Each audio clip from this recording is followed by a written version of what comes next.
For those of you who don't know, Jennifer Peeples has been with us for a few months now, participating in different events. And the subject that you're going to talk about today, I kind of want to be upfront. It's a contentious issue. It covers religious issues. It covers social issues. It covers medical issues. Penn and Teller covered it on their Showtime special Bullshit. I'll let you go ahead and let everybody know who you are by way of introduction, and we'll just jump right into cut straight to the chase. Okay, well put. Okay, my name is Jennifer Peeples, and as Matt said, I've been participating with ACA for a few months now. I've actually been an atheist for a long time. I don't even remember how long ago it was that I lost my belief, but I think it was probably sometime in my college years. And I did come from a religious family. In fact, my father, prior to his death, was studying to become a Methodist minister. So, and then I've got my fair share of funding nut jobs in the family. So, join the club. Yeah, I know I'm in good company here. So, anyway, that's my background as far as how I came to atheism. The topic I wanted to discuss today was male circumcision. Which actually, one of the reasons that we were prompted to do this was listener mail. There were some people who emailed into the TV show, said, hey, have you ever covered this topic? And I said, we have, but not really in depth and not as part of the show. So your mail matters, so we're covering a subject that somebody wanted to talk about, and it's something that we think is important to discuss, at least to get information out to people as well. So. Absolutely, because as you said, there is a religious aspect of this that can't be overlooked. In fact, it's the religious aspect I think that I find most disturbing, because we have a very small religious minority in this country that's actually foisted this practice upon the majority of American males.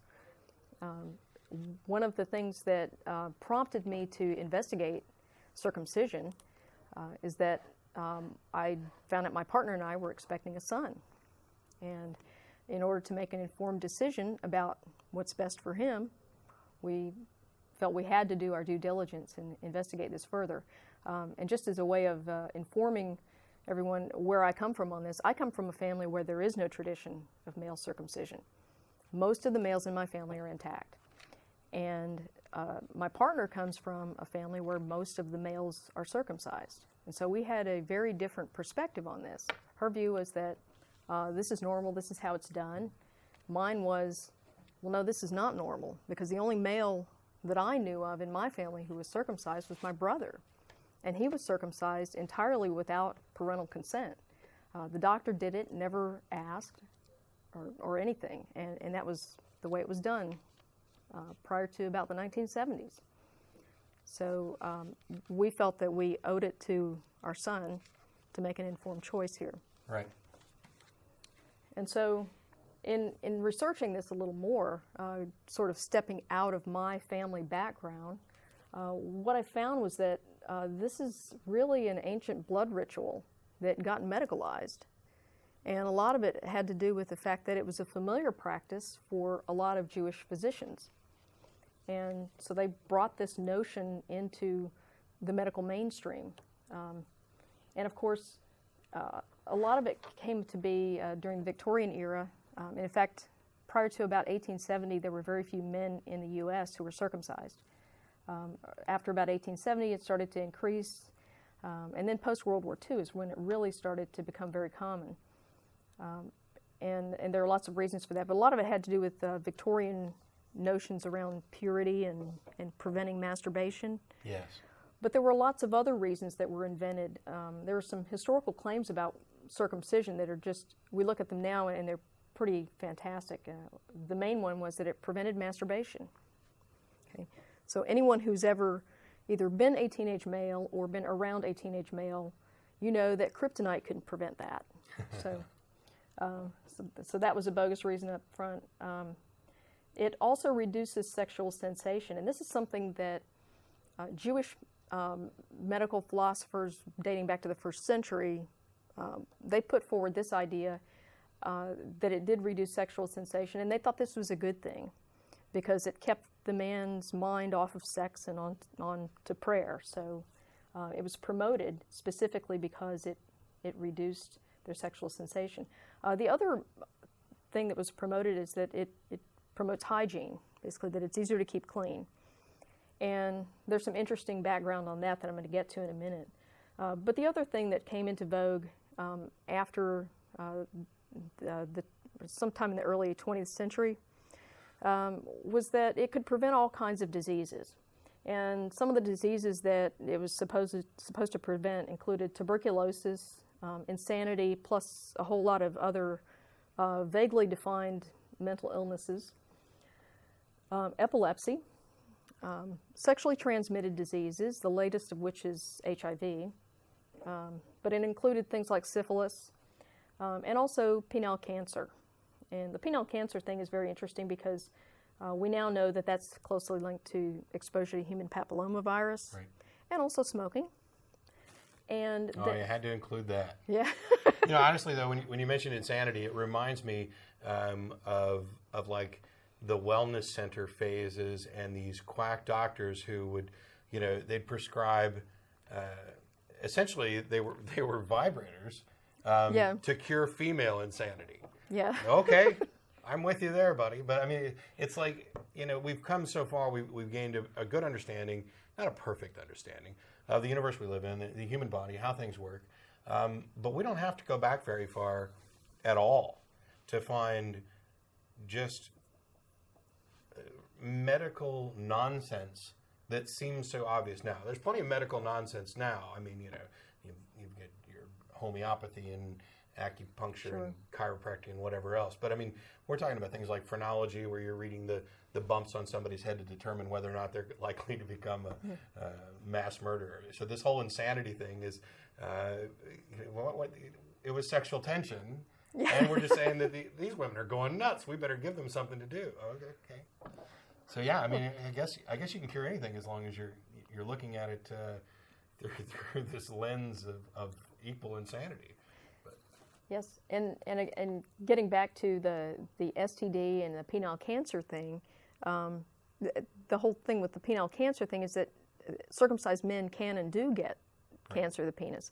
However, it's such a low incidence, especially in the U.S., that if you were going to do a prophylactic surgery to protect a male from some form of cancer, then you'd probably want to do a double mastectomy on him at birth, because male breast cancer is more prevalent than penile cancer. So clearly there was no science behind that. And in fact, the American Cancer Society does not recommend circumcision as a preventive measure for preventing penile cancer. And in fact, in terms of the medical claims, there's no major medical organization anywhere in the world that recommends routine neonatal circumcision. And this discussion's come up quite a bit. One of the reasons why we were happy to talk about this is because we've talked about it amongst ourselves at the various ACA outings. But in doing the research, not only do you have these kind of silly, I love to call them the wellness center things, because to me that word's just funny. Those kinds of ideas. But you also have, like in the 70s, the American Association of Pediatrics came out and basically said there is no medical justification at all for doing routine neonatal circumcisions. And then they reaffirmed this in 83, and then other groups jump on board. And so for the past 20, 25 years or so, we've had pretty much a general medical consensus that regardless of whatever benefits do or don't exist with regard to circumcision, there's no medical justification for circumcising infants. Right, and that really is what this came down to as far as making our decision for our son, was that, do we as parents have a right to choose something for him that he may not choose for himself when he's an adult? And even if there are medical benefits, such as the claimed protection against HIV, that's a decision that he can make when he's an adult, and he can examine his own sexual practices and decide for himself what's the best choice for him. And so our view on this is that we've simply preserved his choice for when he's older. I guess I wanted to go ahead and talk about history of circumcision, how we got from where we are today, or how we got to this point in time where it's kind of a ubiquitous thing in American culture. First of all, circumcision actually predates recorded history. It's been around probably since the Stone Age, and in fact, there are some references in the Bible where it talks about Moses' wife cutting her son's foreskin with a sharpened piece of stone. Yeah, Exodus 4. And there's lots of references to stone knives. This suggests that the tradition actually originated in the Stone Age, when they would actually use sharpened flint knives to do this. So it's a very ancient tradition. It's really tied to notions of ritual purity, and it was seen primarily in religions and cultures that had a strong emphasis on cleanliness. And specifically in Egypt, it was always associated with sun god worship. So whenever it was practiced, it was associated with the sun god worship. And I guess there is one historical account that, or probably a lie, that talked about the sun god Ra, who circumcised himself, and from the blood of his circumcision created 2 other minor deities from that. So, wow, that's a brave guy. Ra. Indeed. Self-circumcision actually is practiced among some fetishists. You can even buy the implements of such things from these fetish sites. So if anyone is so inclined, there they go. So I will not provide access to that information. Right? You can Google it.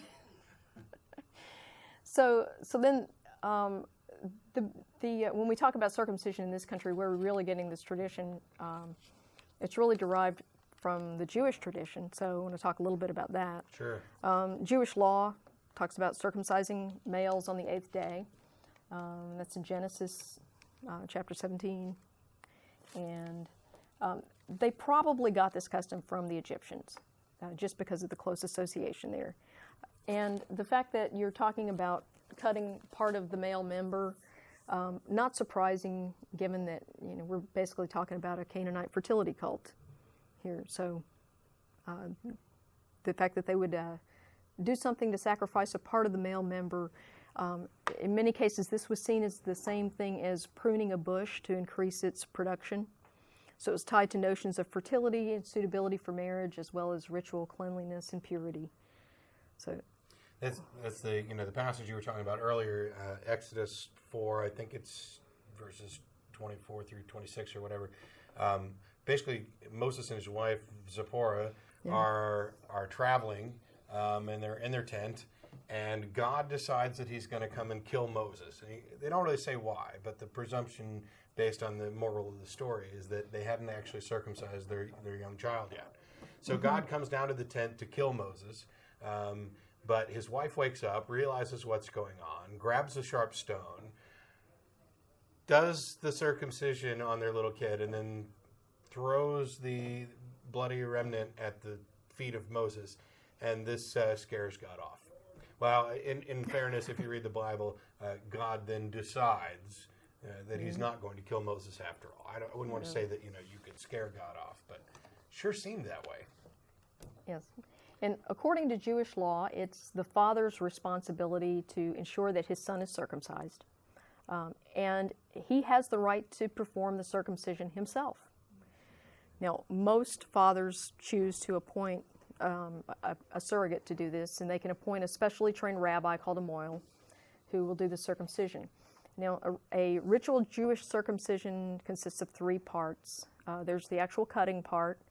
Then there's the part where the moil will tear the glands or the foreskin from the glands, usually with a sharpened fingernail. And it's important to, we didn't bring in a whole bunch of pictures. Yeah.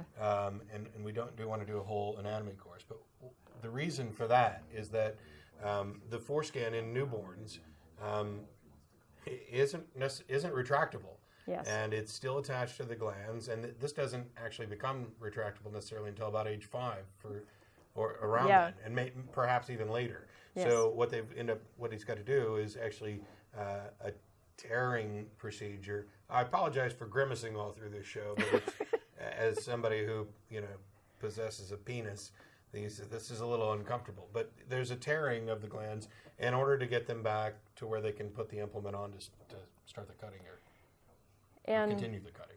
And then after the foreskin is torn from the glands, then there's a final part of it which requires that the mohel take some wine in his mouth and then put his mouth on the infant's penis and suck the blood from that and then spit the wine and the blood in a receptacle. Yes, you actually heard that right. Yes. This is Orthodox Judaism. This is the procedure. Yes.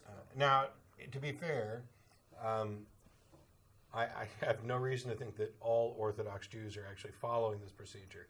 It kind of fell out of fashion, and then they were like, "Oh no, we're not doing that. We're not doing that." You heard fewer and fewer horror stories about it. Yes. But as recently as 2003, there was a rabbi/doctor who the concern, and I think he got this backwards. There's a concern because of, and I don't know if you were going to get to this, where there were reports that some children have been infected. Yes. With syphilis and other things that they'd got from the rabbi through this procedure. As concerns for HIV mounted, this particular rabbi, and I apologize, for some reason I thought he had his name on here and I don't, he wrote, a final concern involves circumcision. In the Orthodox rite, after making the incision, the mole actually sucks the wound to draw out the blood and promote clotting. Okay. Maybe you should talk to a doctor about, sucking blood out of a wound to promote clotting. I'm pretty sure that pressure is one of the preferred methods. But since babies can acquire the virus through their mothers, this creates risks for moles. Yeah. Wait a minute, you got it all backwards. I mean, your primary concern is that some AIDS baby is going to infect the rabbi who's trying to suck the blood off of the circumcision. What? I mean, that's nuts. Let's talk about the okay, maybe there is a medical concern there, but there's also a concern of the rabbi infecting the kid. How about we just look at both of them and say, this is insane. Let's try not to infect anybody. But this guy says that the problem is really pretty easy to resolve because the AIDS virus cannot survive in a solution of 75% alcohol. So just swish some 150 proof rum around in your mouth and you won't get infected. That's the solution they come up with. Yeah. Yeah, and in fact, mohels actually have infected 8-day-old infants with not only syphilis, but tuberculosis, human papillomavirus, and a whole host of other So basically, almost any disease that they said circumcision would cure 100 years ago has been transmitted to a child because of this particular procedure. Yes. Woo! And even, not even in just ritual Jewish circumcisions, but in other types of circumcisions, mass circumcisions of boys in, for example, Turkey, where it's very common to circumcise a boy between the age of 6 and 10. Tribal circumcisions in Africa. These types. Actually, there's a new story this week on that. A guy by the name of Buntu Mahalasa, who had a degree in organizational psychology from the University of Cape Town. To his friends, he was an inspiring Christian youth leader, and he's dead. He went out into the bush to be indoctrinated into adulthood. At the age of 25, he was tied up for days and severely beaten, but that's not what killed him. He died of septicemia that set in after a botched circumcision. Right. Now, I realize that this is not, I don't want to equate this to the medical procedure. The instance, I don't want to be unfair in the treatment of the subject. The instance of complications, even in hospitals, is still around 2%. And while this is an extreme case, okay, we're out in the woods and we probably didn't follow a good medical procedure. The fact of the matter is that even following the best medical procedures, there is a risk, and you don't want to just dismiss that as, oh, this is an average everyday surgery, even though it is every day. Yeah. There's still a risk. Yes, and one thing I wanted to get back to on this Jewish tradition was this ritual about tearing the foreskin from the glands. That wasn't a part of the original requirement under ritual Jewish circumcision. That originated in, I think, around 200 BCE, and it was because a bunch of Jewish males decided to go they wanted to participate in Greek games, and in Greece, it was considered very discourteous to expose your glands. In fact, it was prohibited during the games. So what most Greek men would do is they would take a short piece of string and tie it around the end of their foreskin to make sure that there were no inadvertent exposures. And so the Jewish males who wanted to participate in these games were obliged to do the same. What happened over time is that it actually stretched their foreskins out, and so when they returned home, the rabbis saw their Hellenized foreskins and were outraged and said... And I'm curious as to how that actually happened. Yeah. So they instituted this requirement that you had to rip the glands, the foreskin and the glands apart, and basically make it a much more severe procedure than it was originally. Yeah. So I'm imagining they'd I get a T-shirt. I went to Greece and all I got was an elongated foreskin. Yeah, there you go. And this T-shirt.